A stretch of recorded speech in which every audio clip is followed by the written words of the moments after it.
এই অঙ্কটা কিন্তু চাকরি পরীক্ষার পাশাপাশি সপ্তম শ্রেণী ও ক্যাডেট প্রস্তুতির জন্য খুবই গুরুত্বপূর্ণ অঙ্ক।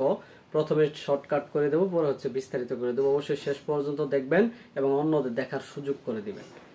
তাহলে x plus 3 into x minus 3 কে x স্কোয়ার মাইনাস 6 দ্বারা ভাগ করলে ভাগশেষ কত? এই যে ভাগশেষ বলছিলাম ভাগশেষ বললে যা ভাজক থাকবে সেটাকে আমরা আগে নিব। তাহলে এটা হচ্ছে টেকনিক সমাধান। হ্যাঁ, আচ্ছা, তাহলে কত আছে ভাজক? x স্কোয়ার মাইনাস 6 বলছিলাম যেটাই দেওয়া থাকবে ভাজক এটা সমান সমান আমরা 0 ধরবো, যে 0। তাহলে এটা x স্কোয়ার ইকুয়াল টু 6। তাহলে x স্কোয়ার সমান সমান কত পাইছি? 6 পাইছি। এখন এই যে আমরা এটা দেখবো, আমরা এখানে কি লেখা আছে? ভাজ্য x plus 3 into x minus 3।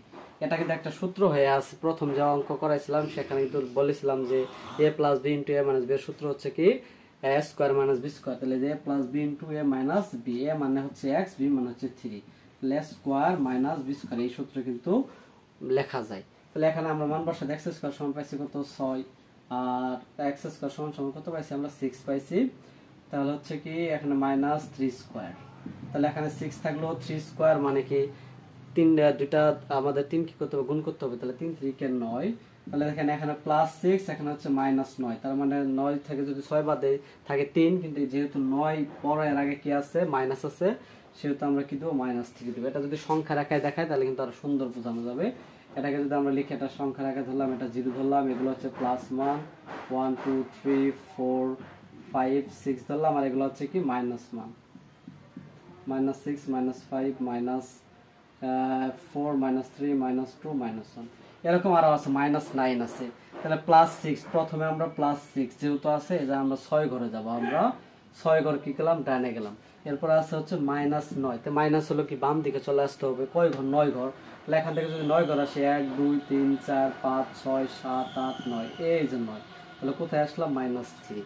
তাহলে এইভাবে কিন্তু আমরা কি করতে পারি? বের করতে পারি। ক্লাস 6 এ কিন্তু যখন সংখ্যা রেখা আসে সেখানে কিন্তু এরকম করে কিন্তু দেখানো আছে, তার মানে তাদের জন্য কিন্তু অনেক উপকারী। তাহলে আমরা এখানে মাইনাস কত পাইছি? 3 পাইছি। তাহলে এটার কত হবে? উত্তর হবে কত? মাইনাস 3।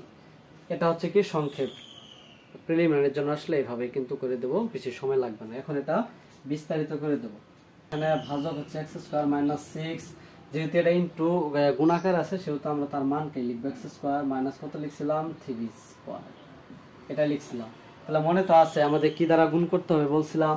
এই যে এখানে যেটাই থাকুক আমাদের দেখতে হবে যে ভাজ্যের প্রথম যেই পদটা থাকবে, ঘরটা থাকবে, সেখানে কি আছে এটাকে আমরা যাতে 0 আসে এটাকে করতে হবে। যেহেতু এখানে x স্কয়ার আছে, এখানে x স্কয়ার আছে, তাহলে আর কোনো চলক দ্বারা তো গুণ করা যাবে না। তাহলে একমাত্র গুণ করতে হবে কি দ্বারা? এখানে 1 দ্বারা। এখানে যদি 1 দ্বারা গুণ করি মান কিন্তু এটাই আসছে। হ্যাঁ, এটাই আসবে 1 দ্বারা যদি আমরা গুণ করি।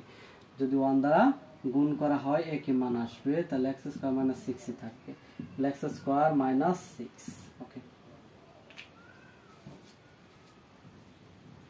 তাহলে এখানে আমরা লিখব কি? 1। তাহলে x স্কয়ার কি হয়েছে? বাদ। তাহলে এখন আমরা কি করতে পারি? এই যে এটার জন্য মাইনাস, এটার জন্য কি হবে? প্লাস। তাহলে এটা হচ্ছে প্লাস 6 আর হচ্ছে 3 3 কে কত? 9। তাহলে যে মাইনাস 3 আসবে, মাইনাস 3। যেহেতু আমাদের এখানে আর কোনো চলক নাই সেহেতু এটাই হচ্ছে কি সমাধান। যারা শেষ পর্যন্ত দেখছেন অবশ্যই অসংখ্য অসংখ্য ধন্যবাদ। আজকের মতো এখানে শেষ করছি। আল্লাহ হাফেজ।